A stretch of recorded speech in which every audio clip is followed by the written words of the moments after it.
Viruses like coronaviruses are what we call envelope viruses, because when they emerge from the cells that they are infecting, they steal a piece of the surface of that cell. And so if you think about it, the parts of the virus that tell its host cell how to make more viruses is trapped behind that envelope. And so once this virus needs to go into a new cell, it needs to somehow get rid of that envelope. And it does that by fusing with either the surface or one of the internal envelopes inside the cell. And then the genome can escape, the information can escape into the cell, and the cell starts making new viruses. So what we are trying to do is tackle essential steps in the life cycle of a virus and block the ability of the virus to infect. We actually have expertise in all of these steps, how a virus might bind to a cell, how the cells might take it in, how then the envelope of the virus and of the cell fuse to each other. The tools existed in the lab, so it was not a difficult transition. The reason coronavirus is called coronavirus is because it has this crown.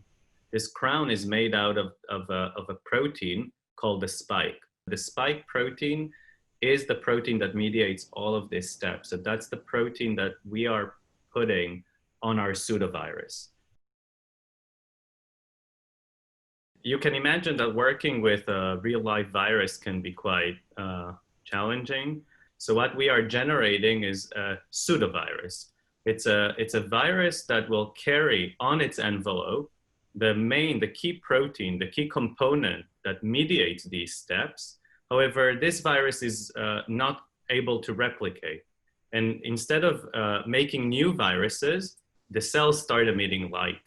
And so by screening for either cells that emit light, which are infected, and cells that don't emit light, which haven't become infected, we can distinguish, for example, compounds that inhibit, that block the ability of the virus to infect. Because if we see cells that don't light up after we add our virus, it means we've blocked one of the essential steps of infection. The reason we chose this strategy is that because this step of the infection cycle is the first right at the beginning of infection, which means that if we are able to block that step, no infection will happen. This is a step before immune responses, before where a vaccine would be relevant. So we are currently at the stage where we should, next week should have this attenuated, this lab adapted virus. And then what we can already do is we can grow cells in the lab. These are cells that are derived from lungs. So they have all the receptors, everything that, our lung cells would have. And they're the perfect sort of medium to test whether our virus can mimic the infection of corona. We are in touch with a few both institutes and other researchers on campus that can provide us with different compounds from plants, from FDA-approved libraries that we can screen whether those can inhibit viral infection.